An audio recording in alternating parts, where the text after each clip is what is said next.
Our students are gone, so now here's some real talk, right? So this session is going to be for you as parents, as family members. It's called Parents as Partners because the whole theme of this about 90-minute session, and it will go very fast, is that we want to partner with you as families.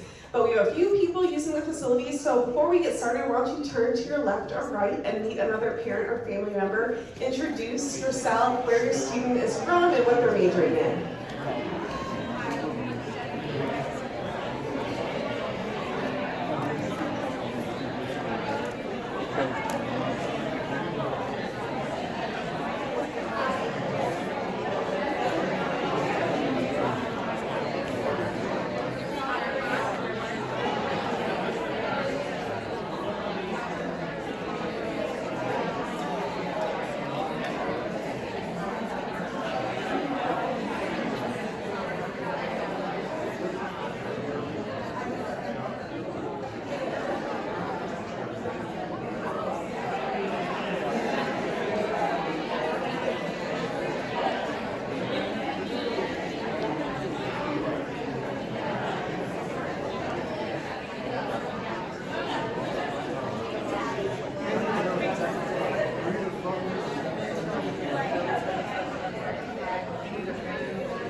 Those are good ones. Straight and to the left. Okay, thank you.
All right, I think we're going to go ahead and get started this morning.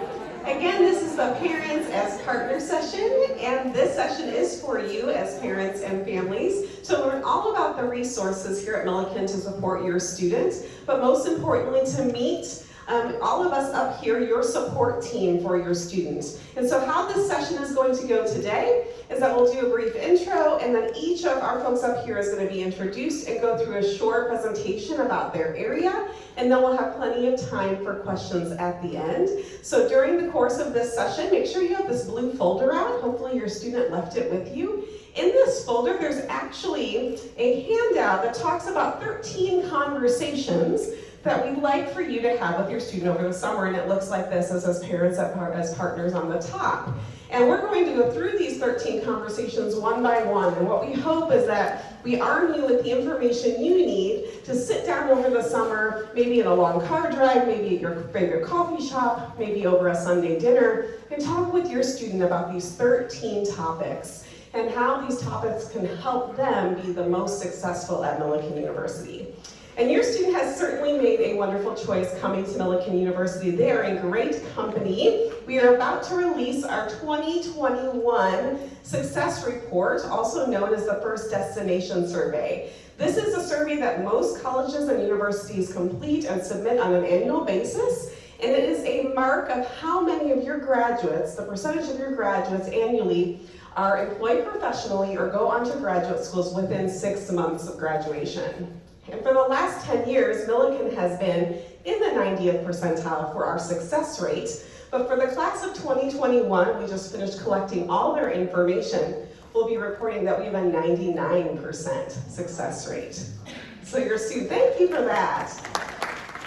So your students in great company. So I will tell you, if your student takes advantage of everyone up here and all the folks that they are currently meeting with right now, because they are in a concurrent session with you right now, and they're meeting with some younger, little bit more entry-level folks that will work with them on a daily basis. They're hearing the same information as you, just from some different folks that work with everyone up here. You're meeting with more of the director, the senior team level folks. But if they take advantage of those folks in all these 13 conversations, they're going to be a part of that 99%. My name is Rafaela Prangi. I am the Vice President for Student Affairs here at Milliken. And what I do is oversee all of the outside of the classroom experiences. And so even though we're going to be talking mostly about resources to support your student, no question is off limits. We have several alumni up here that have chosen to serve the university after they've graduated. I'm celebrating my 24th year here at Milliken. I started my 24th year yesterday, so I know Paul Lady's been here 15 years, so we have a lot of institutional knowledge up here, so please, anything, even if we don't talk about it today, ask those questions at the end and write them down as we go along. In your folder, there's also a success guide. It's a little brochure. That information in that book is also really critical to go over with your student. And a lot of what we talk about up here will be redundant in there and is in that booklet. A lot of links, phone numbers, important dates that we'll show in the slideshow. So unless you want to take pictures, you don't have to. All of the slides up here are in that book, basically. And we're also going to be recording this session today and putting it on our Milliken Parent and Family Facebook page. And we'll give you that handle at the end of the presentation. That Facebook page is for you as parents and families, and you can follow along all year about what's going on campus, ask questions, and get information about important dates and deadlines. So without further ado, I'd like to introduce our panelists today, starting with Ms. Amy Brilli. Amy is our Director of Information Technology here at Milliken. Amy also oversees our mailroom, our duplicating services, and helps your student be a good cyber citizen here at Milliken. She'll be talking about all things technology, computers, printing, labs, all of that. Thanks, Amy. Tom is our Security Manager in the Office of Public Safety. We do have a hybrid department here at Milliken. We not only have a public safety department, but we have a police force. Our chief of police is sitting on some lovely beach in the state of Florida right now, so Tom is actually representing the department, but he'll be talking a lot about how can we build on the last 18 years of good work you have done as parents to help your student be safe and make those right choices. We're also going to talk a lot about our emergency alert systems and all the services that we offer through public safety, including some information about parking and cars. Nikki Gary. Nikki is our Director of Campus Life for BIPOC Student Support. And if you don't know what BIPOC stands for, it stands for Black, Indigenous People of Color. And so Nikki works with a lot of our students from various cultural backgrounds, but works with all of our students to help advance the conversation about diversity, equity, inclusion, and accessibility. And we'll talk all about those areas as well as all the campus engagement opportunities and leadership your student can take advantage of while here at Milliken. Paul Leahy is our Dean of Campus Life, again celebrating his 15th year along with Amy Brilli celebrating her 15th year here too, so a lot of senior folks up here. Paul is the Dean of Campus Life, really oversees the entire residential program here at Milliken. So when we get to his portion, you'll want to tune in if your student is living on campus. We'll be talking a lot about roommates, conduct on campus, meal plans, how we support your students in emergencies, and things of that nature. Chris Morrell. Chris is our Dean of Student Wellness Services. Chris just received a promotion. He was previously our Director of Counseling, so he has a lot of mental health experience. Chris will talk to us a little bit this morning because Chris will spend about an hour with you this afternoon in the 2 o'clock session. That 2 o'clock session is to talk with Chris and his team about how to help your student stay well, physically, mentally, through all the services we have on campus. But Chris does support a team of professionals that work 24/7 to make sure your student has the opportunities to stay well in every facet. Thanks, Chris. Carrie Carrie is our Dean of Academic Support Services, and Carrie's office is right up here on the 3rd floor, and in fact, the 3rd floor of this building is the best place to send your student for any problem or concern they have at the university. So if that's one thing you remember from this session, that's a great one, is to say, go up to that 3rd floor when you have a question. Talk to Carrie's team, talk to Paul's team, we'll figure out how to help you. But Carrie oversees areas like supplemental instruction, tutoring, oversees our bridge programs like if you're in the EDGE program, helps students with academic recovery if they've had a poor semester, oversees our academic alert and accolade system, as well as all of our retention services, so she'll be talking a lot this morning. Carrie is also our ADA coordinator, so if your student is currently receiving services in high school under a 504 or an IEP plan, or maybe you think they will need some services here at Millikan to help them be most successful academically, Carrie is the one that is best to speak to. And finally, Amanda. Amanda is our director of the Staley Library. The building you are standing in, the University Commons, is the heart of Millikan. Not only is it the best place to send your student for any concern, but this houses the library, our entire library collection, our research services, circulation desk, and all of Amanda's team that can help your student with researching those papers and for all those projects they have in all of their classes. So Amanda's going to talk a lot about that. In this building, you're actually sitting in a 30,000 foot addition to the building. This used to be just the library, and we added all the other facets to the building here about 4 years ago. So students are certainly here throughout the year doing many things, from going to class to going to programs to seeing staff for services to meeting with the library and of course going to Starbucks. So we're going to kick off the presentation with our first conversation you should have with your student over the summer. How can your student plan to be safe here at Millikan? Good morning, everyone. I'm Tom Friend. I am the security manager with the Office of Public Safety here on campus. At Public Safety, we pride ourselves on our relationship-based community policing. We want to establish that relationship with our students so that not only do they feel comfortable coming to us in a time of need, but also so that we can work collaboratively with them to keep our community safe. Public Safety is a hybrid department comprised of sworn law enforcement, professional security, and also a small cadre of student workers. It's an excellent performance learning opportunity for our students. They can come in, get into the industry per se. In entry level, we would have the student security aides, but that also can be developed into a lead dispatch student aide position for second, third, and fourth year students, where they can actually run our dispatch center and supervise and train the incoming SSAs. At Public Safety, we're constantly planning to be safe. So that's either in our 24/7, 365 patrol of campus and the surrounding area, whether it's the monthly checks we do of all the life safety equipment on campus, or through emergency preparedness and planning, or through risk management. Public Safety is constantly working towards safety, but how do our students do that? Well, is it not accepting a drink from somebody they don't know and trust at a party? Absolutely. Is it being aware of their surroundings when they're out walking, especially alone at night? Absolutely. Is it knowing what to do in an emergency situation before that emergency situation arrives? Yes. But oftentimes when we focus on those larger items, the more obvious things, we overlook the smaller things that are oftentimes quite more frequent, such as property crime. So how do we get our students to focus on that and prepare for that? Well, we need to stress to them the importance of locking their doors, keeping valuable items out of sight. So when they leave to go down the hall to see their buddy, make sure we're locking that dorm. When we leave to go to class, lock your dorm. Don't leave your $20 bill sitting on your desk. Don't leave a bottle of prescription medication just sitting in plain sight on your dresser, those kinds of things. And also with motor vehicles, if they're going to bring a car to campus, that's great. We encourage that, but don't leave it unlocked. If you're going to leave your car, lock your car. Don't leave valuables in plain sight in the vehicle. That's just inviting crimes of opportunity. We do have multiple safety resources on campus. We offer a Safe Ride, Safe Walk program that runs from dusk till dawn daily, and it runs to and from all campus owned and affiliated properties. So they make a late Walmart run, call us, we'll get them back to their dorm safely.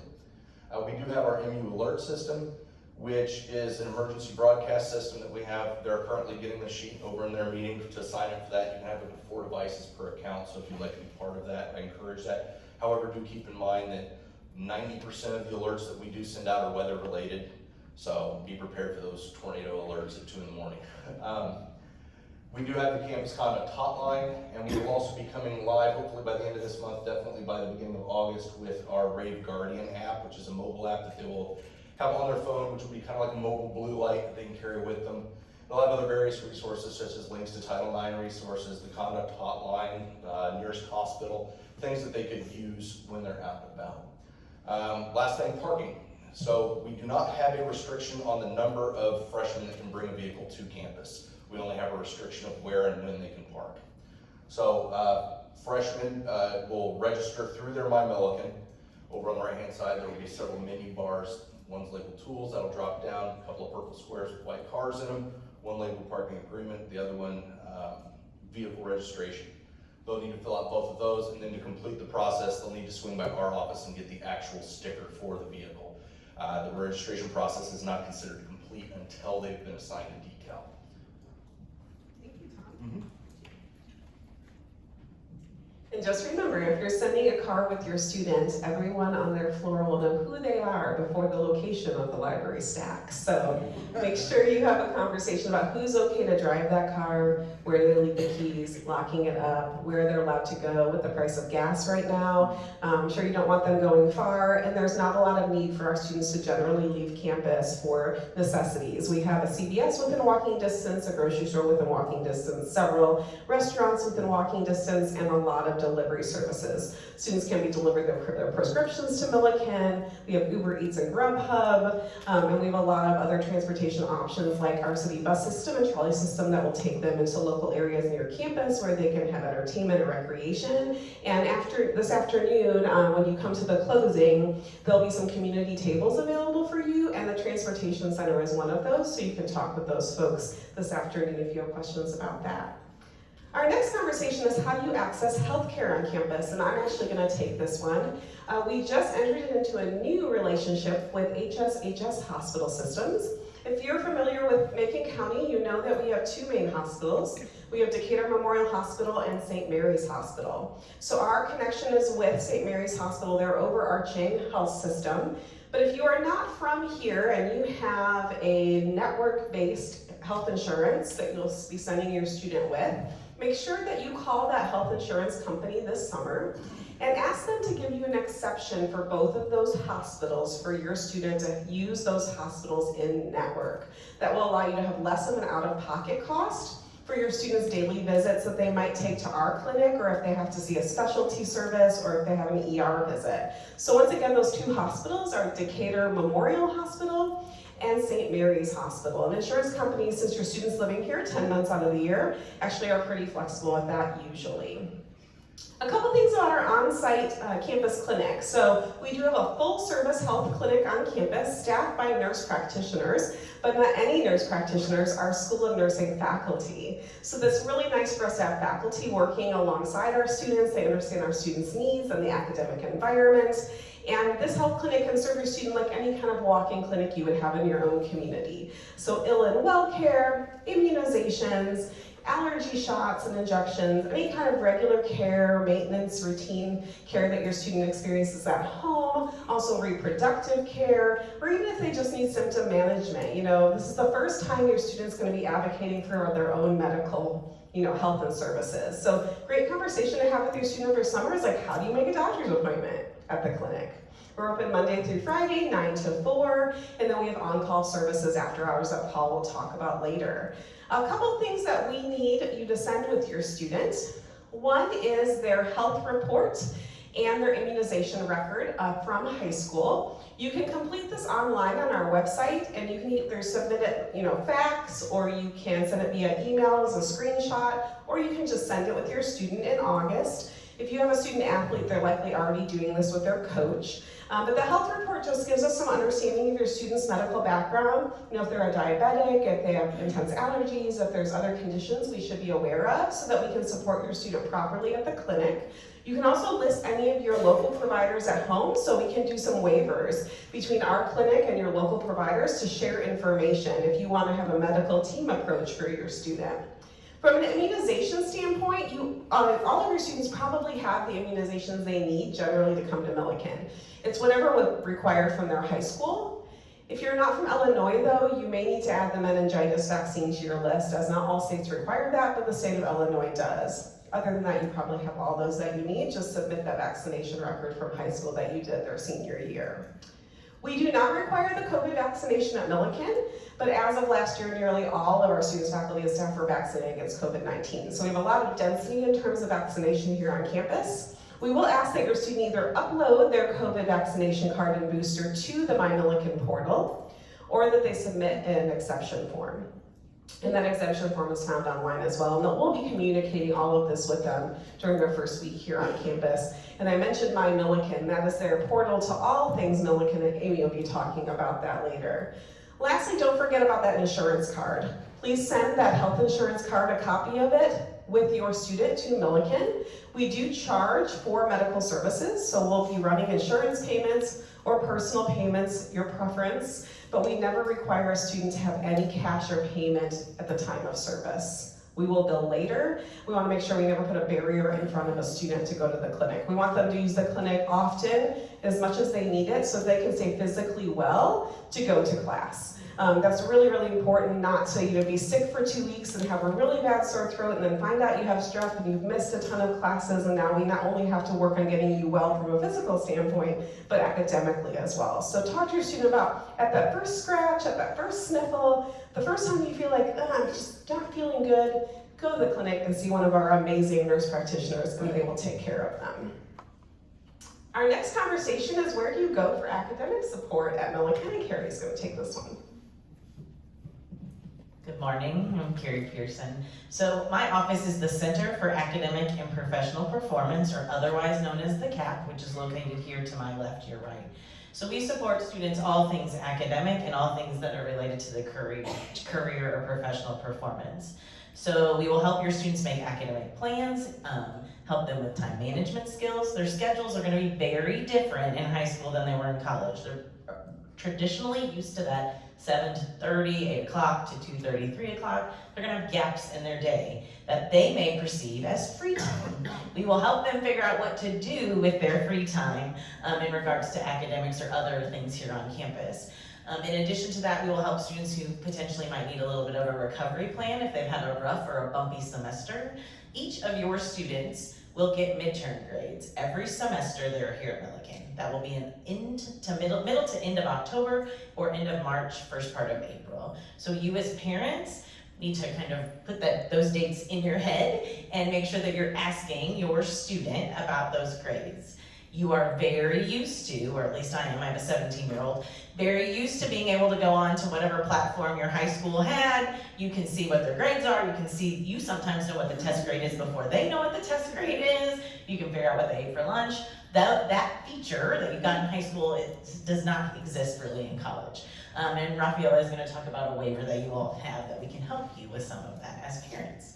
So it's really important to remember those grades. In addition to that, we advise the exploratory major. So any student that is coming to the institution with an unknown, what that's going to be, or maybe they have 3 or 4 ideas that they want to be, so we will help guide them as a new student. We also have students who come to the university with a major and decide after a few weeks or a semester that maybe this is something we enjoy to do, but not necessarily wanting to be our career, so we can help with that as well in those transitions. We support in our office anyone that needs an accommodation, so if you had an individualized education plan, an IEP, or an accommodation plan or a 504, we can help with that transition from high school to college, and I'm the person that you would contact for that. In addition to that, if your son or daughter has a medical need, or should they have an injury while they're here on campus and need to get around campus, or maybe they need support with writing things, we can help with all of that. So it's super important that your son or daughter connects with us so we can make that also a smooth transition as they're trying to handle a new injury away from mom and dad. And we also have career services. So as your student works through to their time here in Milliken, we will help start them building a resume here in just a few weeks when they come to campus in August, as well as we can help with mock interviews, cover letters, helping connect them to businesses and internship programs here on campus. This spring, we opened up a career closet, which is also located out to my left, where we have partnered with businesses in the downtown area and a local dry cleaner, Wade's Dry Cleaner, to have Folks donate appropriate business clothes for students, so they can come to the closet, they can pick out an outfit, they can get all of that together for their internship, for an interview, so that students can focus on the interview and not focus on how am I going to get all the things that I need to be professionally dressed. Thanks, Carrie. And that makes me think a lot about the accessibility conversation. So Carrie talked about academic accommodations needed for disability, but the accessibility conversation is so much larger than that. It's also about needing professional dress clothing and maybe not having the resources to receive those. It may be needing a computer or a loaner machine because your computer has broken, you're in the middle of midterms. It could be staying here over the Thanksgiving break because you're too far from home and you don't have the money to buy food because the dining hall is closed during the break. We have a food pantry on campus. We have such generous alumni at Millikan University. We have so many student hardship funds that are available to any student that breaks their glasses, they have a flat tire, they have to go home on a plane because unfortunately someone's passed in the family and they don't have that money to purchase that plane or train ticket. We will do that for them. So what we want you to hear from us is every student we admit to the institution, regardless of their financial ability or anything going on in their background, we want them to have the same experience, the same success as their peers. And so we want you to empower your students to ask for help. That is one of the most important threads through all these 13 conversations we're having today, is that it's hard to ask for help. And when we first come to a college campus, we look to our left and right as students and we think we're the only ones that don't have it all together. But in fact, none of us have it all together. We're all struggling with the transition. We all have needs maybe that are not being met. We can meet those needs as long as a student asks us for that help. And especially for those of you that are bringing or sending male identifying students, sons to Millikan University, a lot of times our young men are very reticent to ask for help. They want to be the strong guys and do it all by themselves. So encourage your students to make sure that they know this is not a deficit. This is not a weakness to ask for help. The most successful students at Millikan take advantage of everything that's here.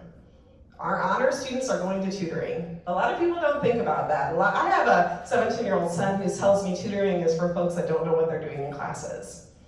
And I worked in education for years. Tutoring is actually for folks that know how to leverage their academic resources successfully to be the best in the classroom. So this is really important. Even if you think your student might not need help, as Carrie said, college environment is so different in every way. They're gonna need help while they're here. So make it okay for them to ask for help. Our next conversation is Chris talking about mental health.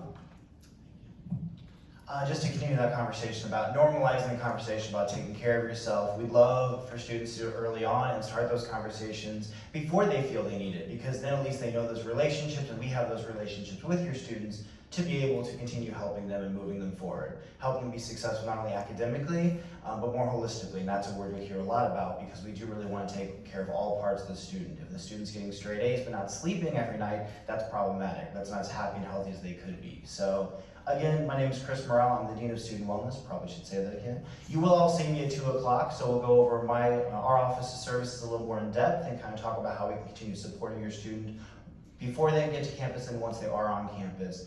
A couple key points I'll hit on is, again, one of the barriers to mental health treatment in the greater world is it costly, right? At Millikan, it's absolutely free. They're already paying for it as part of their service fee. So encourage your student to start relationships with us. Maybe they're going to be continuing and will be a bridge of services they've already started. Maybe they've thought about counseling, but there was a barrier there. It's a great opportunity for them to kind of figure out what counseling can be for them. And if nothing else, even if it's not formal counseling, maybe it's that, how do we support that holistic sense of self, right? So maybe that's, how do we increase that health and happiness just a little bit more? Because those are important life skills that if they can really get set now is fantastic for kind of the rest of their life. We really want to be as proactive as we can. We really want to have those relationships with your student as they kind of carry on. All services are free. In addition to that, we have obviously the standard roster of individual and group psychotherapy. We also have a wellness coach starting this year. So there'll be opportunities for like yoga or mindfulness or depression busters, anxiety groups, things that are outside of just normal counseling that can be very beneficial for students. One thing I want to make sure I talk to you about this entire group with before my 2 o'clock session is you might hear about HIPAA if your student is working with our office. Some of you, I'm getting some head nods, know what that is. It's a federal confidentiality rule. It's very important. It helps instill trust in the relationship, helps really helps make progress in the therapeutic relationship. What that means is if I or one of my staff are working with your student and you call and go, hey, how are they doing? We're not able to tell you unless they give us permission to. That is an appropriate and awesome rule. With that said, what I don't want you to hear from that conversation is that we don't want your feedback, we don't want your involvement.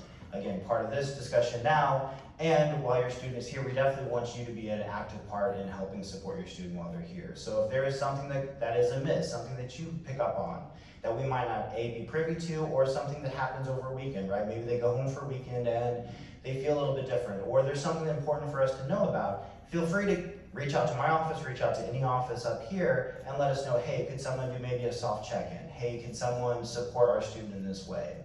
These are conversations that are important because life's going to continue throwing us curveballs. We want to make sure we're supporting them the best way possible. So if there is something that you know that would be beneficial for us to know, that's always going to be an option you have. So always feel free to call us and pass on anything that we can help support your student with.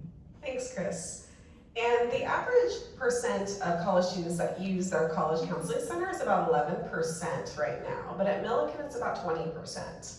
And I believe that's because we really have elevated the conversation about mental health. And honestly, I think one of Gen Z's, your students' generation's biggest contributions to all of us has been the destigmatization of mental health and getting assistance. So we just want to build upon the fact that they're ready to have those conversations and make sure that they know they have plenty of resources to connect with.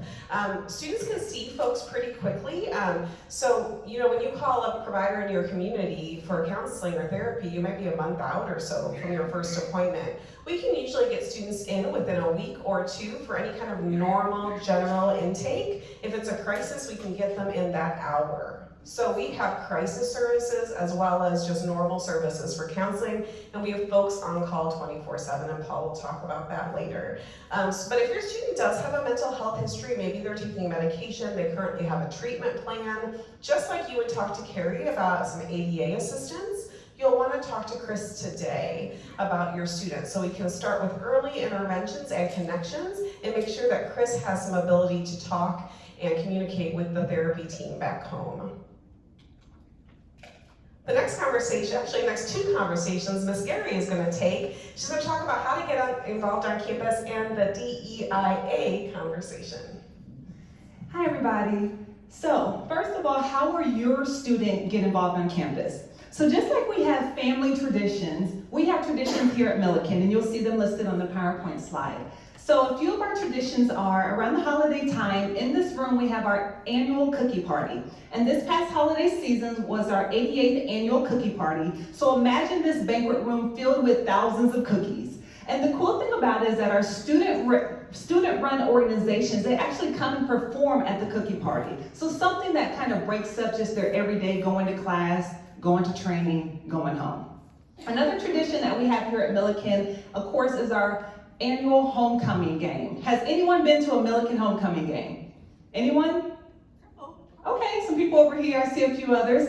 So one of the things about our annual homecoming weekend is that we have a lot of alumni development where students can meet with alumni and network. And we want to encourage our students to do that because oftentimes those are invaluable relationships. Perhaps that leads to an internship. Perhaps that leads to job shadowing or maybe even a job offer. So we ask our students to go to homecoming and get engaged. And another tradition that we have in regards to homecoming is a lot of Greek life reunions. So here on Millikan's campus, we have 11 fraternities and sororities that I'll talk about in a few minutes, and that's about 20% of our student population here at Millikan.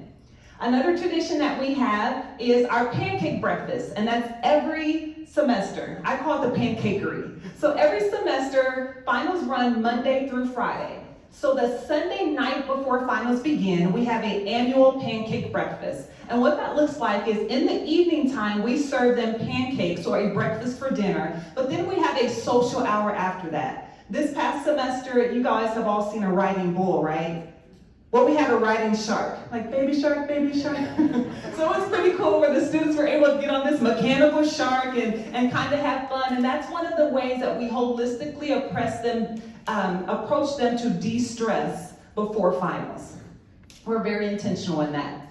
So leadership opportunities on campus. Here at Millikan University, we have over 85 student-run organizations, over 85. And in that number, we have those 11 fraternities and sororities. So the reason I really want to bring that out is because that's a lot of opportunity for leadership development with your students here on campus. And that's invaluable because that can lead to those transferable skills that they use in the workplace. So we encourage our students to be involved, and if they have an interest that's not already prevalent here on campus, get it started. We welcome those new interests here on campus.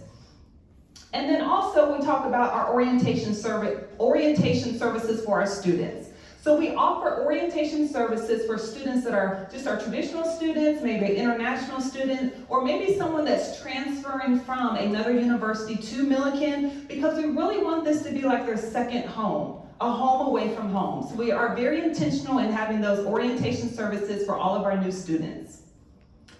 Okay, so how will your students support DEI? And I like to add A, so DEIA, which is diversity, equity, inclusion, and accessibility here on campus. So as a Black female, this is very near and dear to my heart. So one of the things here on campus, we offer educational programming.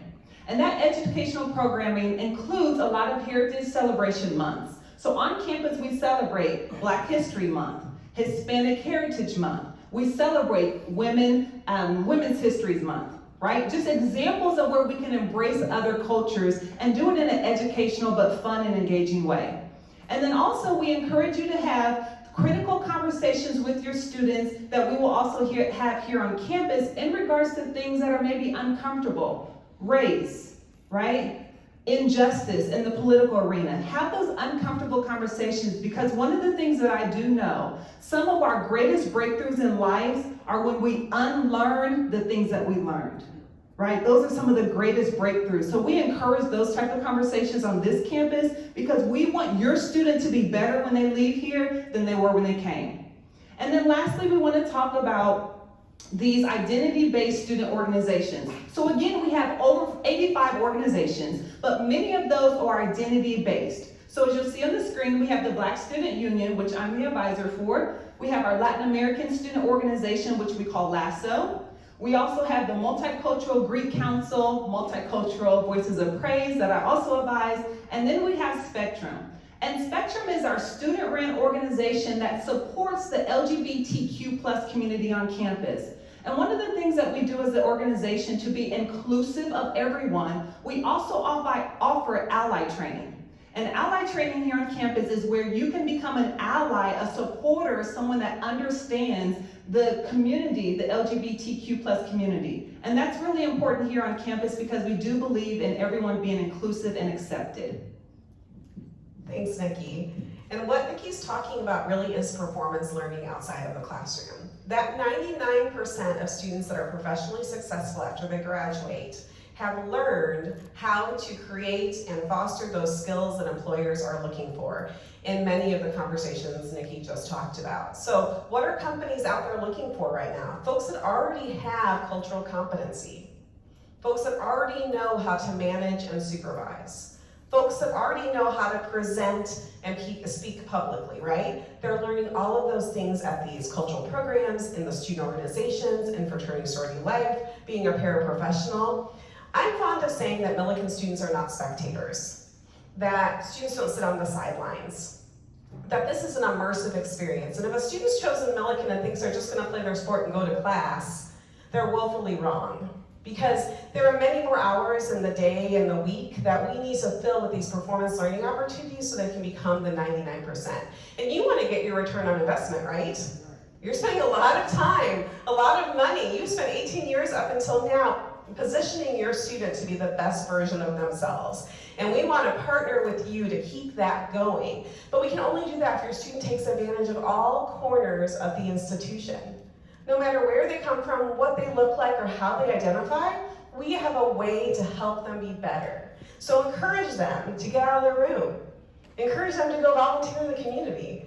Encourage them to go to the involvement fair during our new student welcome week and learn about all these 85 groups, or make their own, like we said. Those things are so important. And you think about your student just making their first college schedule. It was only 12 to 18 hours a week. That's your credits, right? Every credit represents an hour per week your student's in the classroom. If you think about a week, there's many more than, let's say, 18 hours in a week. So then how are they filling that other time? You don't want them sitting in their room. You want them out there thriving. So encourage them to really explore all parts of Milliken. Our next conversation is part of this that I just talked about is how does a student work? Should they work? How does that pan out here on campus? You may have the expectation that your student is going to work either here on campus or very close to the campus area. And we have lots of opportunities for students to do that here at Milliken. There are many different job opportunities. They can, be an usher at Kirkland. They can work in the cafeteria. They can work in an office where they do some clerical work. They can work in the library. They can work for athletics. So there's tons of opportunity on campus for your son or daughter to work. Some of you may have had federal student worker dollars assigned or given to you as through your financial aid package. So that's a conversation also to have as a family. What are you going to do with that money that you were awarded in your financial aid package?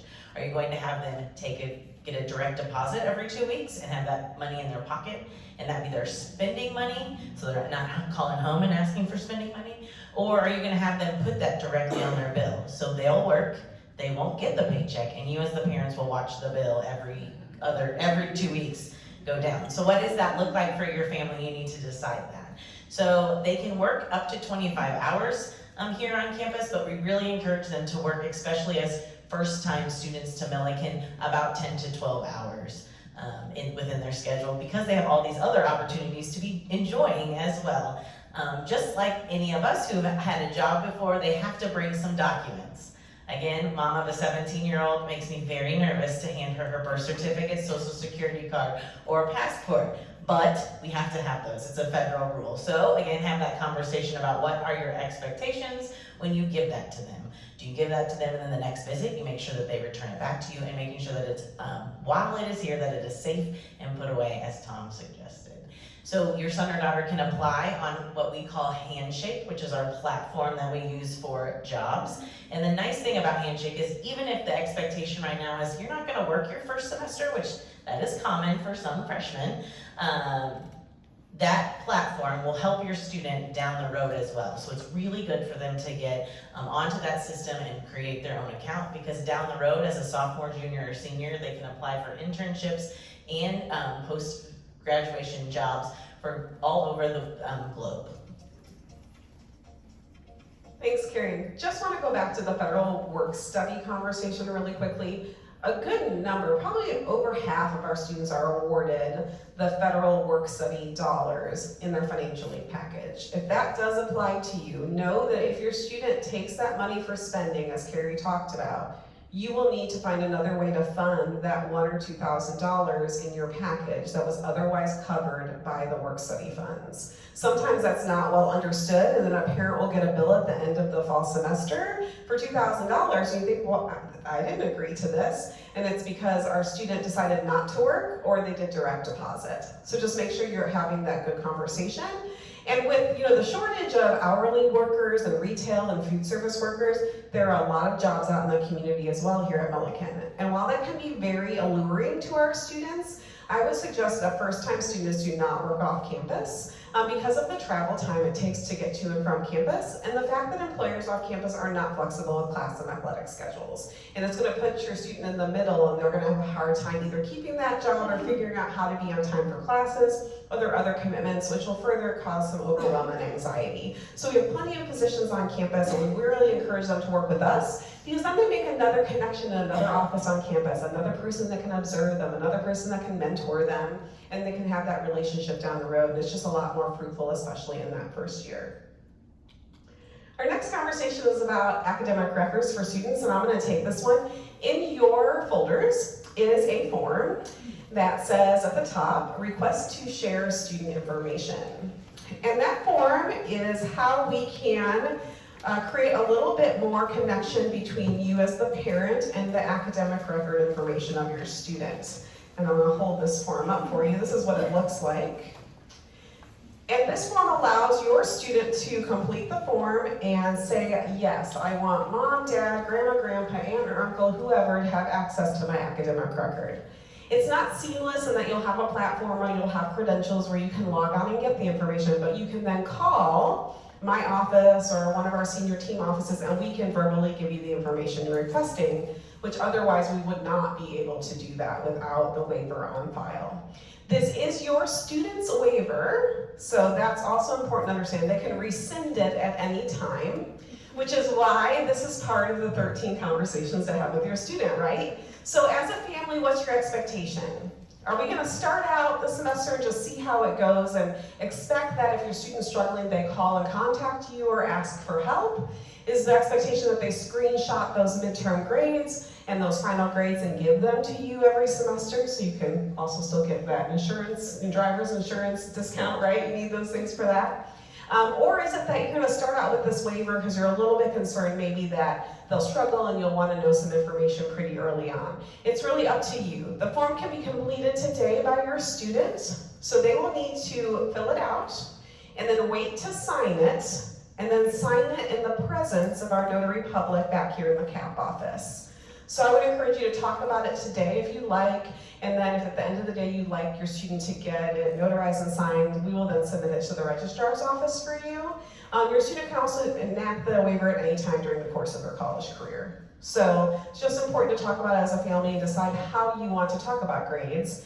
And I will say that a lot of students are just really, really nervous to call you and say they got an F on a paper or they're getting a D in a class because they've never had that experience before. So kind of as a conjunction to this conversation maybe is to reiterate to them that no matter what grades they get, you will still love them.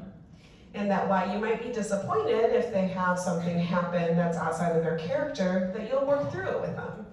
Because I think they're just really nervous to let you down and disappoint you. At the end of the day, they know how much you're investing.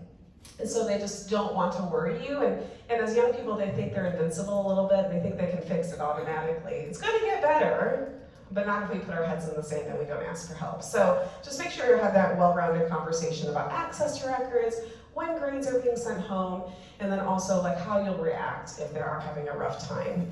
And now you know Carrie and you can send them directly to her. Okay, conversation 9 is from Carrie again. It's all about retention. How do we stick with the 8-semester plan and get your student out of here in 4 years? So your son or daughter or your student most likely made a schedule last week with an advisor on Zoom. And during that time, they worked out classes for the fall semester, and it was probably anywhere from 12 to 18 credit hours. So many students at Millikan have what's called a student development advisor as well. And that student development advisor works very closely with the academic advisor as well as coaches, mentors, a lot of these folks up here as a team so that we can help your student very holistically, not have conversations not just about their academics. So we can talk about their background, where they're from, what's going on at home, how's the residence hall, how's your commute to campus every morning, all of the things that encompass what your student does day in and day out. They form a very close relationship with their student development advisor so that they can work together to help remove any barriers so that we can celebrate when they do something fantastic and we can help intervene if we need to for other situations. So during your time here in Millikan, your student may go on and off of caseloads for student development advisors, but typically once they meet one of us that are our student development advisor, they stay with us, they ask questions all the time that they're here for their 4 years. One of the things to note is that here at Millikan, we have an accolades and an alert system. And that system notifies your student of a few things. Most of the time they already know it, but this is just a follow-up. So the accolade system is when your son or daughter does something amazing in the classroom or has an amazing performance, a faculty member or staff member can send an accolade. All of campus gets that and we can celebrate your student. On the flip side of that, there's an alert system. And the faculty member can submit an alert, and that alert could be for maybe the student has less engagement, maybe they didn't do as hot or as well on a test as they had hoped, maybe they missed some class time, and so that alert is sent to the student, their academic advisor, the faculty member that sent it, a student development advisor, and a coach if they are on an athletic team. Then we as a team can work to help your son or daughter or your student with whatever is in their way. So do they need tutoring? Do they need supplemental instruction? How can we support them? So many times, at first, when those students meet their new student development advisor, they think that we're a little bit in their business, or that we're a little intrusive. And we do that intentionally with a lot of care. We want to know them so that we can support them. So then when or if that bump happens at home, so they're here, they're studying, they're trying to do very well academically, but maybe something's going on at home or with a friend on another college campus, we can help them work through that. They know exactly who to come to, they know exactly how to get that support. Thanks. And another word up there I want to draw your attention to is in the third bullet, strengths-based. If you're currently in business or you work for a corporation, you might know what the StrengthsFinder or StrengthsQuest instrument is. And we are a Gallup campus, and what that means is every one of our students upon entry, so your student in August, will be taking the StrengthsQuest assessment, and they'll be finding out what their top 10 or top 5 talents are. And we'll be using those talents and strengths to build off of in conversations about academic success, employment, future career, even social interactions. And so ask your student in the middle of August when they get here, what's your top 5? And we really want to come from this strengths-based approach, not from a conversation about weaknesses or deficits, but what are you already so good at that we can build upon that? And then what experiences at Millikan connect to those strengths? And how can we get you plugged in there? And many times when students start to get the language about their strengths and talents, it empowers them.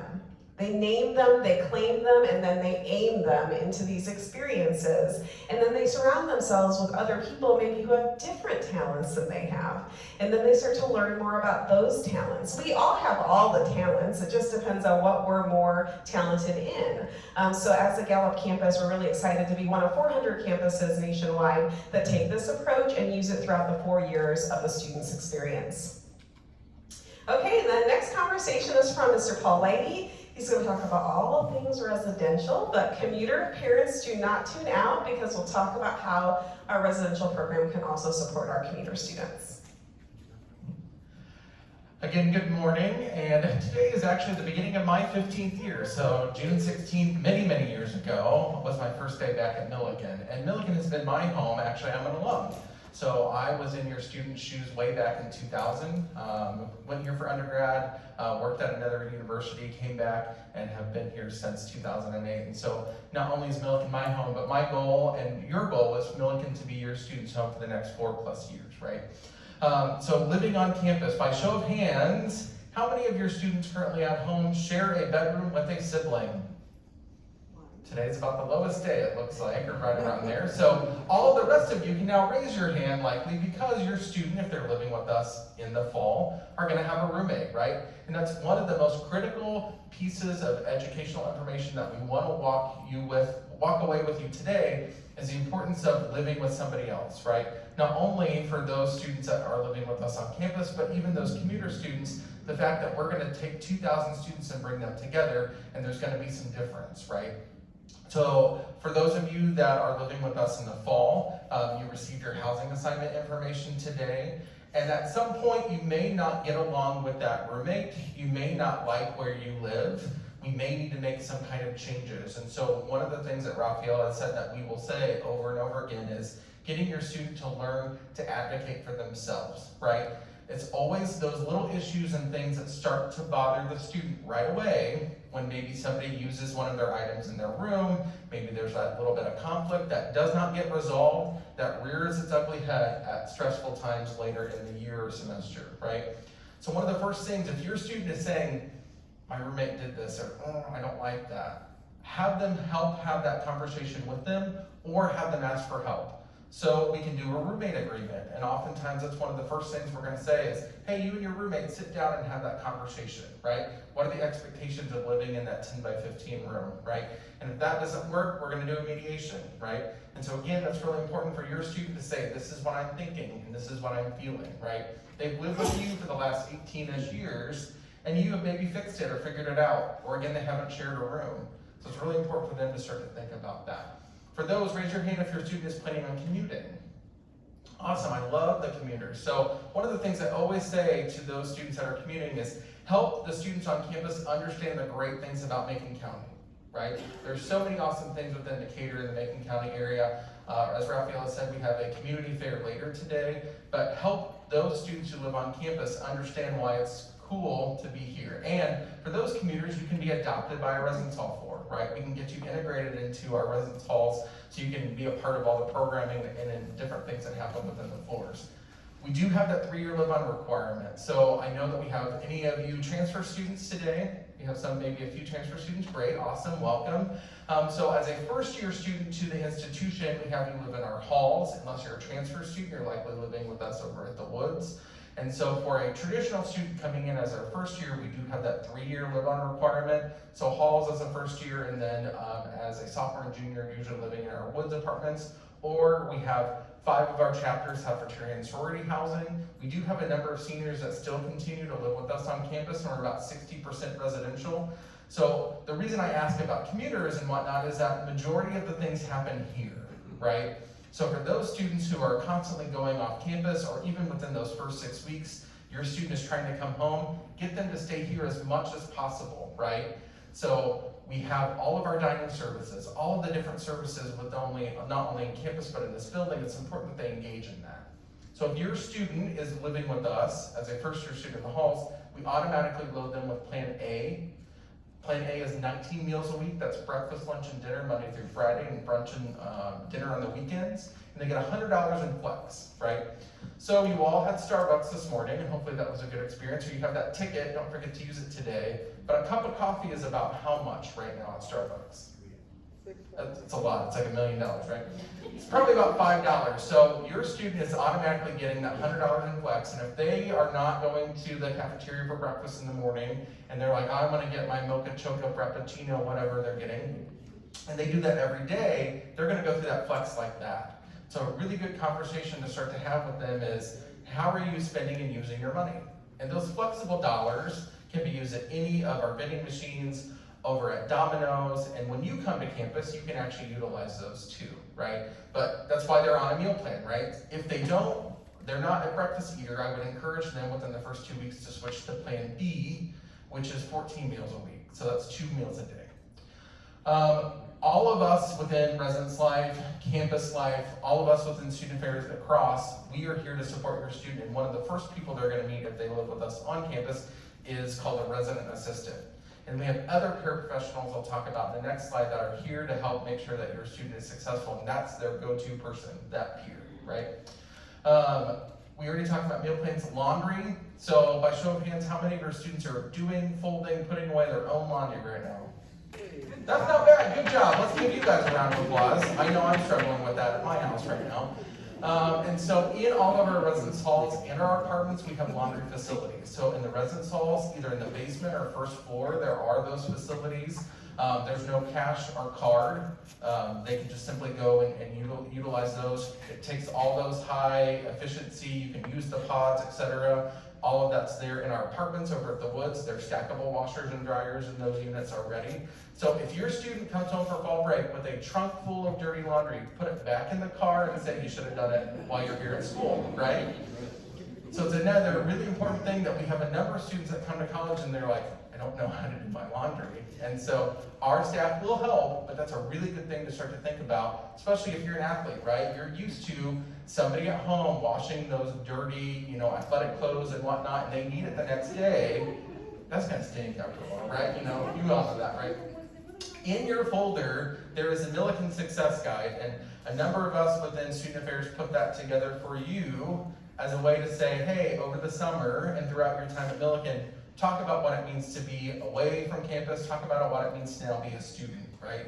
You're trying to instill in them this idea of the expectations, right? So it's got all the things you need to know, what to bring, what not to bring, all the rules, policies, and it talks about conduct, right? We bring 2,000 people together, and at some point, there's going to be an instance where maybe your student makes a choice that they might have not made when they lived at home, right? There's going to be a level of peer pressure. There may be an instance where maybe they are doing something against the policy. And so we want to be restorative. We also want to come from a framework where we help them understand their level of responsibility.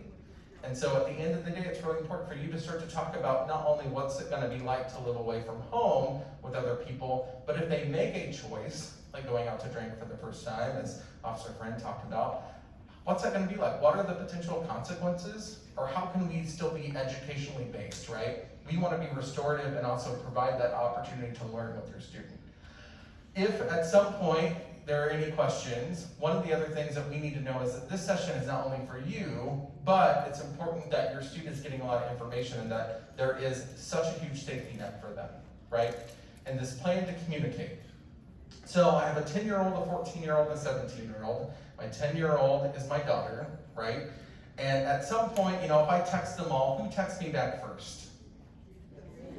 The daughter, right? So imagine in 2 months, you're used to that person always texting you back, you're asking them questions throughout the day, you're always constantly in communication, and all of a sudden you text them or call them, and they don't respond. You're left on red, and you're 2 hours away, or you're 2 states away, and you start to get worried, right? And then you're like, oh my gosh, are they okay? And oftentimes they are, right? It's that they are not starting to think about what's it like to now live away from you and not be constantly under your roof, right?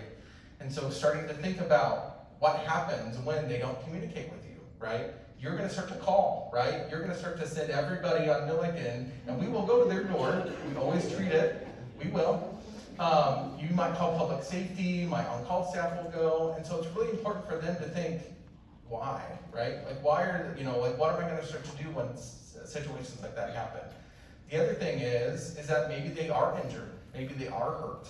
And so we have a staff that are on call from Campus Life, and there's also an on-call staff from Chris's office as well, from Student Mental and Behavioral Health, that will help support your student in moments of crisis. If they're at the hospital, we're there. And if we're at the hospital with your student, we're likely gonna contact you when we plan to contact you, because we want you to know what's going on. Whether the FERPA form is on file or not, more likely than not, you're gonna hear from our office, right, or from one of us. Now, as Carrie and some of us have started to talk about, we have this, what we call a triangulated approach, right? So depending on a moment of crisis, or maybe first time that they're sick and away from home, or even as an academic conversation, we're gonna work with you and the student to come together and say, what do we need to do to help? And if likely myself, Carrie, or Chris, or Rafaela is involved, it's probably a more serious conversation. Right? And so that's a good indicator for you whether you have that FERPA form or not on file is probably need to come to campus. I probably need to get engaged with my student about what's happening. You have all these forms of support, whether that be the paraprofessional, the peer, any of us here. Ultimately, if you want to call and have us follow up with your student because you're concerned, we don't have to tell them you called. We can circle back with you and say, hey, this is what's going on. Or hey, if I were you, I would start asking some of these questions. So ultimately that guide, these 13 conversations, all of this is not just for that orientation of your student that's gonna be with us in 2 months, it's also for you to feel successful and feel supported by the institution. So there's a 4-letter word that a lot of college students use, and it starts with the letter F. It's not the one you're thinking. It's fine. Do we hear this a lot? How's everything going? Fine. That is a 4-letter word in college. They should be answering that question. It's awesome. Oh my gosh, let me tell you what I'm doing, how I'm engaging in performance learning, what my friend's doing. Hey, when are you coming back to see me? Those should be the emotions and how they respond. If they're responding with fine, or they're leaving you unread on the text message, or if you're having to call 4 and 5 times, that should be a red flag for you. And we talk about exploration of new behaviors like drinking. Interestingly enough, Gen Z's drinking behavior has declined while their drug use has increased. And so while you may have graduated from college and there would have the big party scene where there was a lot of alcohol involved, we don't really see that as much anymore here at Milliken, which in a way is a blessing because you're not dealing with a lot of hospitalizations related to alcohol, the addiction that alcohol presents, things like that. But we do see across college campuses, and Milliken is not immune, cannabis being a really big problem. And a lot of our students have not been exposed to cannabis before, and this is the first time maybe they've been exposed to it, and they're getting some peer pressure. And while there's research, we can split hairs about whether or not it is addictive. I will tell you that a lot of students are using it as a coping mechanism for overwhelmed stress and mental health difficulties. In doing so, they get extremely disconnected from the academic experience. And so you hear that fine, you get left on red. I mean, those are some of the things that should be going through your mind. Is this what my student's doing? How can we assess that? How can we get them some help through student wellness services? That is one of the reasons we hired a wellness coach for this year, is we really want to talk to students about how they're taking care of their bodies. Because if they're taking care of their bodies, they're taking care of their mind, and then they're able to learn. And so if something's going on at home that we should know about, again, tell us.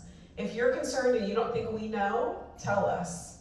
If your student is just withdrawing and they're not connecting with anyone, tell us, because we want to have this partnership, because many times we can improve things so very much, very quickly. I will tell you, I'll have students come to my office, and within 20 minutes, you see the shoulders just come down. And they have no idea that they can get so much help, because they forgot everything they learned in orientation, they're not talking to anybody, and they kind of are nervous to ask for help. So again, super important thread throughout this is ask for help and communicate. Really, really important. Gonna turn things over to Amanda to talk about the University Commons and specifically library services. Yeah, so what she just said, learning to ask for help, I'm talking specifically about the library here, but it's an important skill here too. So with my opening statement here is that students are going to ask you for advice on research projects, and we'd like you, when they ask for that advice, to refer them to the library. Now, it may not be I'm calling dear parent to ask you for advice. It's probably going to sound like a complaint, right? Or a statement of, oh, I'm feeling so overwhelmed by this particular assignment, and I don't know what to do and how to approach this, okay? So part of that is when they hit that point where they need to start doing research for a project, how do they do that to meet the expectations of their professors, their college professors? Some of that is new to them, right? So one of the things that we learned through various student surveys is somewhere between the mid 80 to 90% of students feel the need to ask for help with these research projects. But a full 25% of them never ask for that help. Okay, and so some of the reasons they don't ask for help, and I'm sure this is true in other situations too, is they feel like they should know that already. They feel like they might be judged. They feel stupid.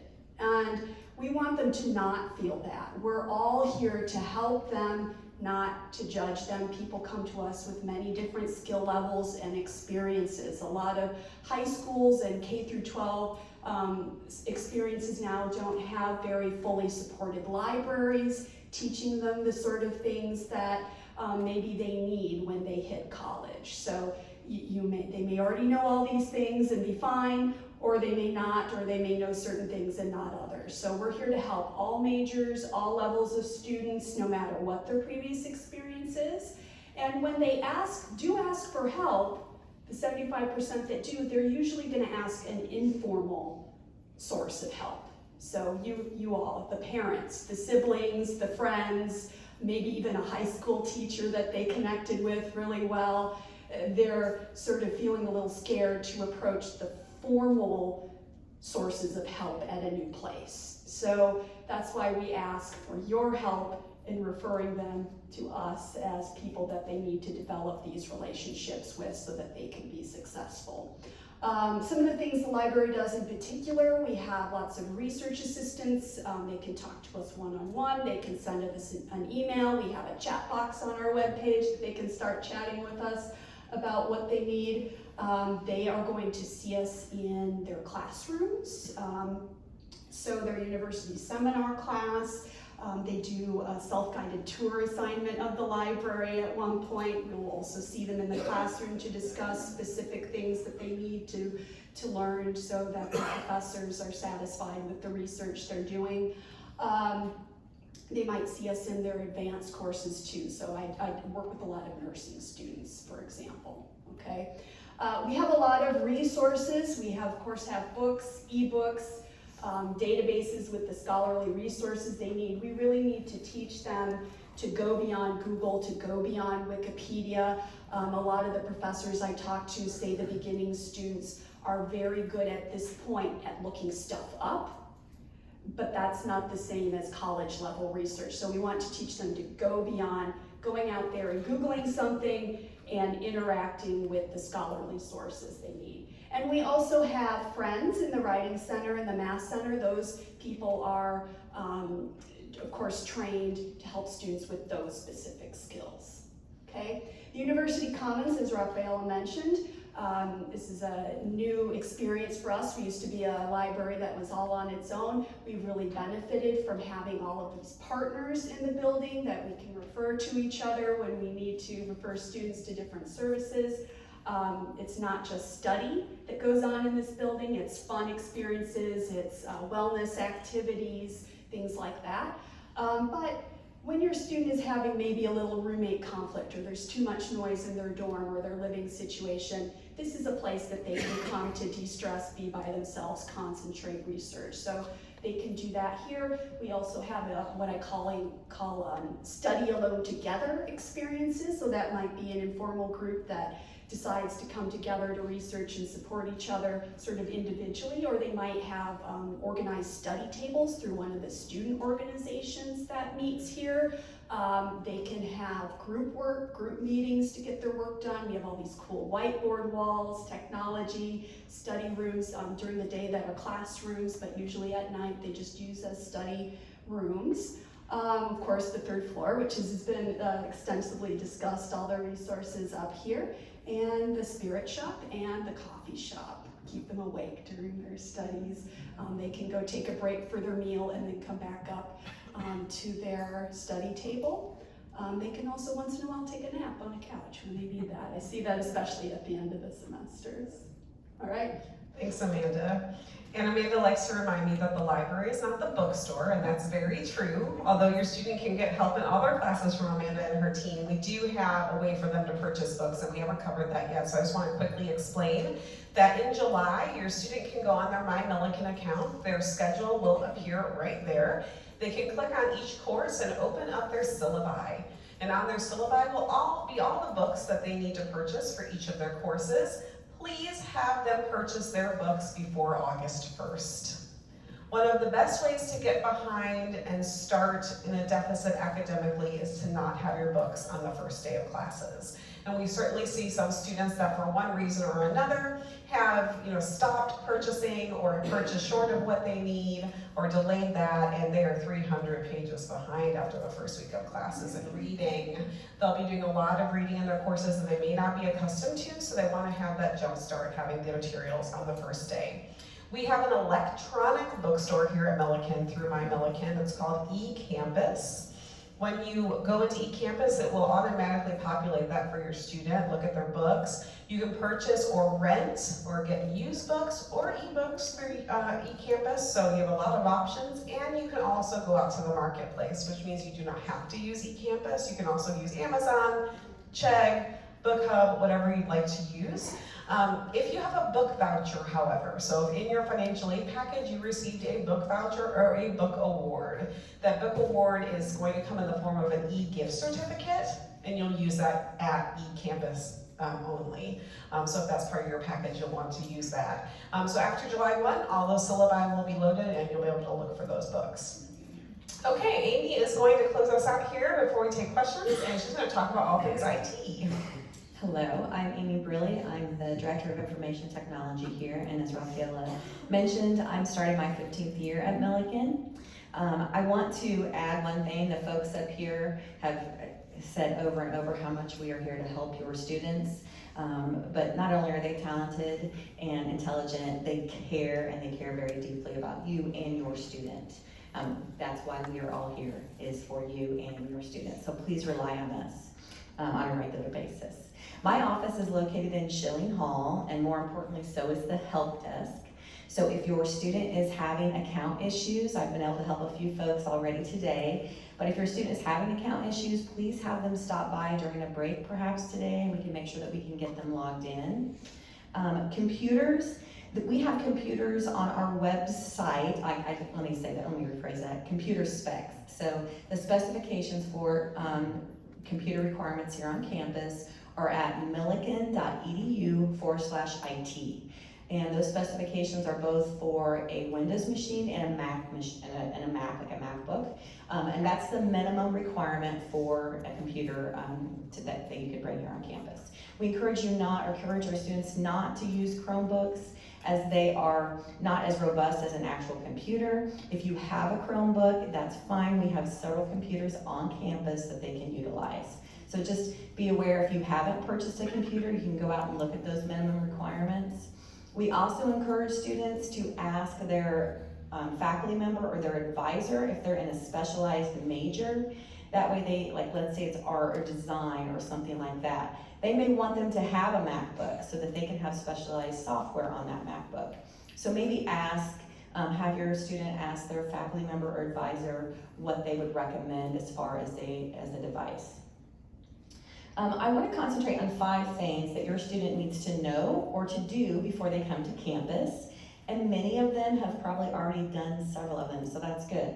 And first and foremost, it's set up Duo Mobile on their own device. So Duo is our multi-factor authentication tool. It adds an extra layer of security to your students' credentials and their data. It requires that when they log into the applications or systems on campus, they have to approve that login. So if you by chance have set it up on your device, that's fine. We can work with you to make sure that it's on your students. That will become a really big annoyance for you and for them as they try to log into different applications on campus. To take a tour of MyMilliken, as mentioned previously, MyMilliken is our central hub for students and employees. Our students will log into MyMilliken to access all of the applications and solutions that they have access to as a student. They will also be able to log into MyMilliken to access their email. And we encourage them to do that several times a day. So we encourage them to log into MyMilliken several times a day and to check their email several times a day. They can also download the Outlook app, which I'll talk about here in a minute, on their phone so that they can have that email accessible to them all the time. So just kind of have them familiarize themselves with MyMilliken and take a short tour. Register for classes. Many of your students have already registered for classes. They will do that online every semester. And if they have not registered for classes as of today, you can do that, or they can do that this afternoon from 3 to 5 p.m. So just make sure that your student lets their counselor or someone know that they need to register for classes, and they can make sure that and get that accomplished today. Download a copy of Microsoft Office 365. So we are a Microsoft campus, and students have access to Office 365 at no cost. They can download 5 instances, so I encourage them to put it on their phone, put it on whatever device they're bringing. If you have a computer at home, if your student uses a computer at home when they're at home, they can put it on that device as well. So take advantage of the Office 365 that is available to them, and then make sure that they kind of get familiar with the applications, if they aren't, that come with Office 365. So Excel, PowerPoint, Outlook, things like that.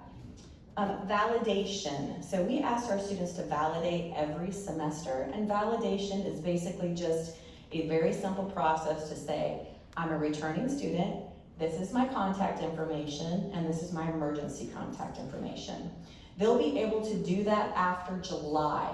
So validation is not open right now. I need to make sure that I point that out. They'll be able to validate after July. So just make sure that before they come to campus, they walk through that validation process. And they can do that through MyMilliken, or through MU Online, which can be accessed through MyMilliken. Okay, so the next thing I want to discuss is how to be a good cyber citizen. It's really important for all of us to be aware and just to be really good cyber citizens. We ask all of our employees and our students to be selective in what they post on social media, right? So we want to make sure that they're not posting things that might come back later to haunt them a little bit. So we encourage them just to be selective of what they put on social media. We ask our students to keep their credentials and their login information to themselves. So I know that can be difficult because we may all want, to have that login information, but we really ask them not to.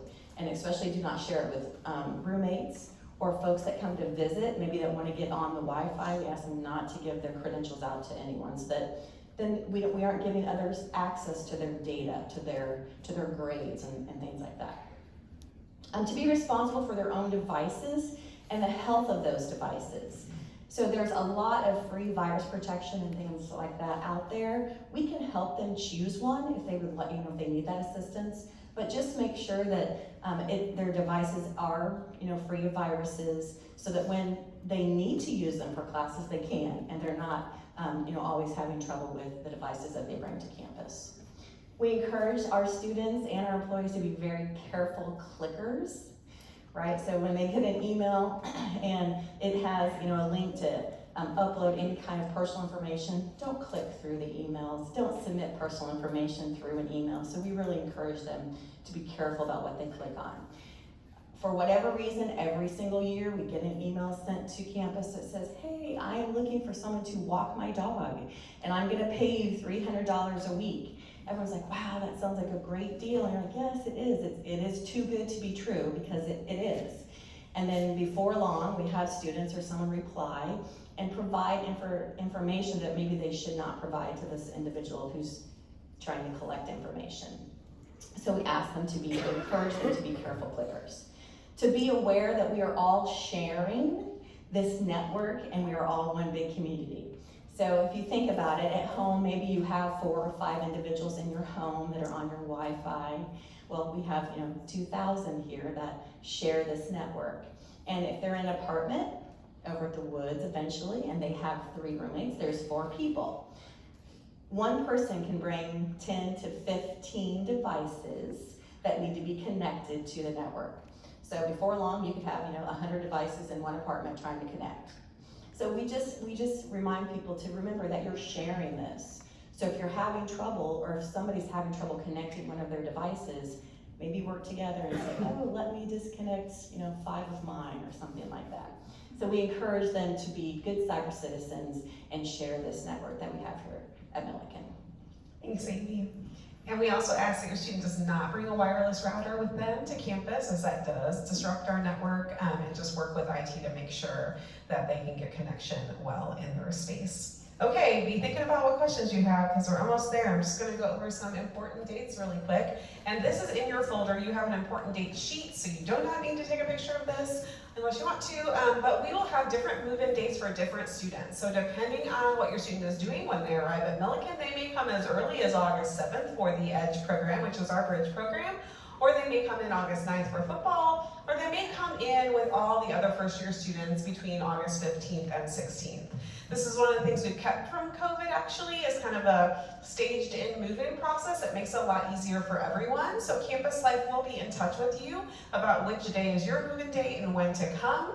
But by Tuesday, August 16th at 3 p.m., you will be asking parents to depart from campus, and that is when New Student Welcome Week starts for all of our students. And New Student Welcome Week is a dedicated 5 days that our new students to the university get oriented, they help with the transition, and they start their first college class. So we actually start with our new student seminar course that they will take for the fall semester. It starts a week before any of their other classes. So making sure they're here and ready to learn is very important. They'll be doing a lot of academic work and training and orientation during the morning of those days, and then a lot of social activities at night designed to help them engage in the community. And we'll have a lot of connections with community resources and those student organizations, as we talked about.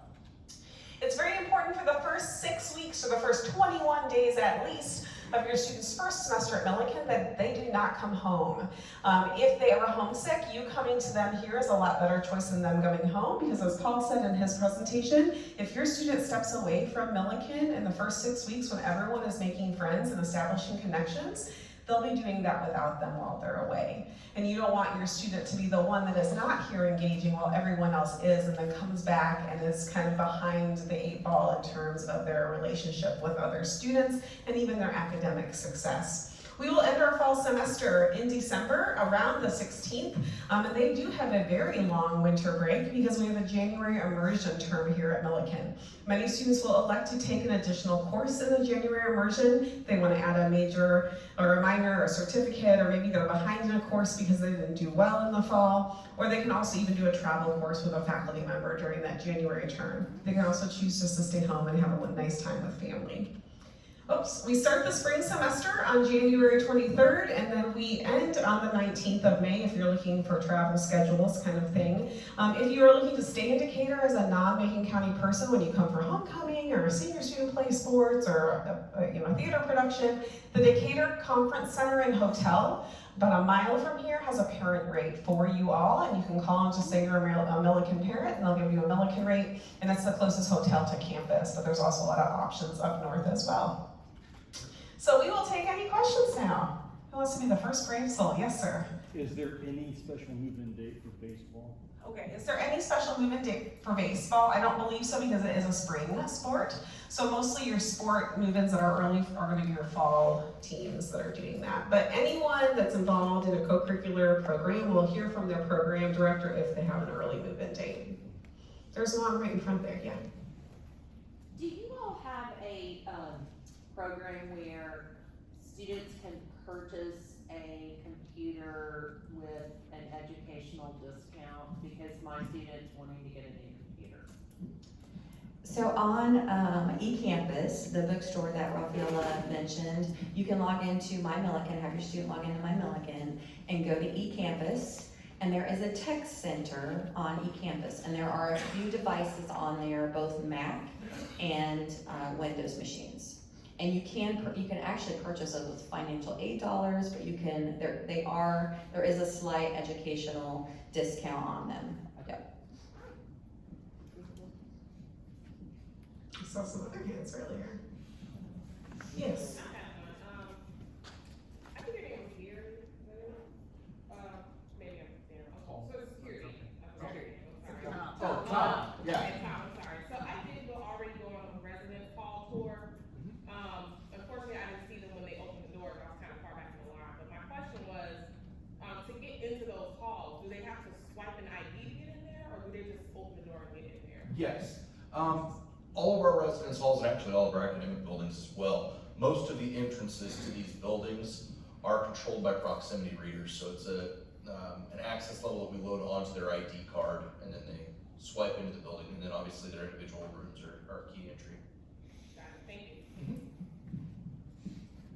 And for example, if your student's living in Dolson, which is our largest building, has 4 floors, if they're living on the second floor, they only have access to the second floor. So our access control is very restricted for a reason, because we want to make sure we're a safe and secure campus. And then after dark, all of our buildings do close and must be swiped into as well. And if your student loses their ID card at any time during their Milliken experience, please have them call public safety immediately, because that is their key to Milliken. And if anyone else has that, then that's a risk. So I want to make sure that, and their dining plan is loaded on that card as well. So they want to make sure we're getting it replaced and reloaded for them properly. Oh, yeah. Yes, go ahead. Do you have cameras? I mean, it's like a boundary I was thinking about. Yeah, this is always a question about surveillance. We have surveillance on campus. We do not share that where that surveillance is, but we also cooperate with our local police department to go into surveillance in the local community as well. How would you get your student patched in with any sports coaches and things like that? Awesome, good question. So if your student isn't already being recruited, or maybe you just haven't seen your coach today, our coaches will be at the lunch downstairs here in a few minutes, and they'll also be wandering around this afternoon. Our athletic building is right behind me in New Hall 2 across the street, has a big blue M in the front. You can feel free to walk over there as well. All the coaches' offices are there. But we usually do a summer recruitment for athletes. If you have not been recruited at this point, it would be great to connect with them today, so you can talk about walk-on and being able to get to a practice maybe early on in the fall. Yes? If there's an emergency or where something happens on campus, God forbid, do the students get taken to the hospital or the clinic?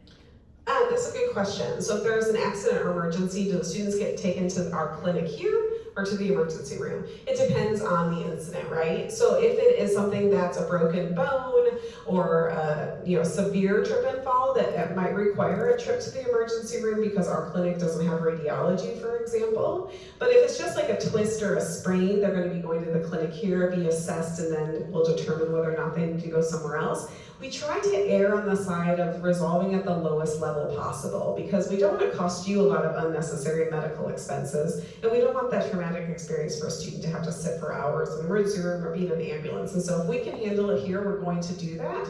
I would also ask that, your student has never probably been away from home and been terribly sick.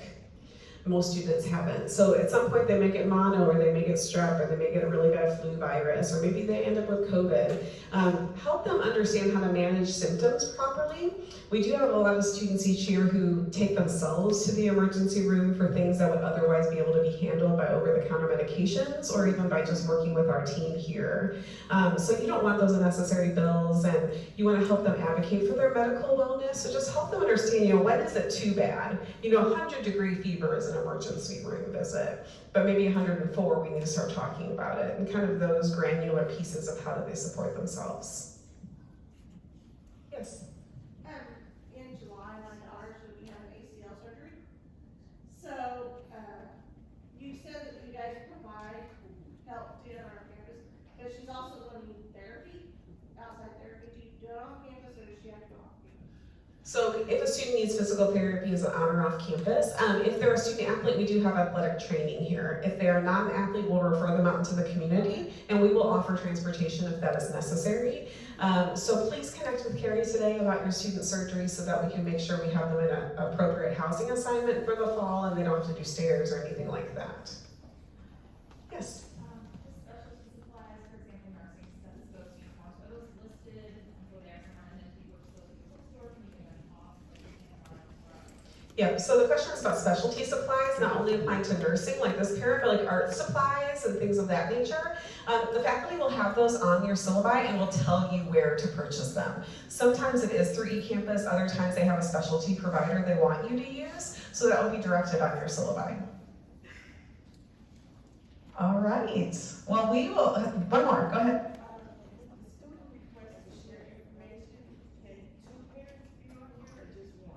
The request to share information form for the FERPA regulations, both parents can be on it, yes, or you can do one. It's really up to your student what they'd like to do, okay? We will all stay up here for final personal questions for a few minutes. Otherwise, thank you for your attention very much, and you have lunch just downstairs while you'll reunite with your student.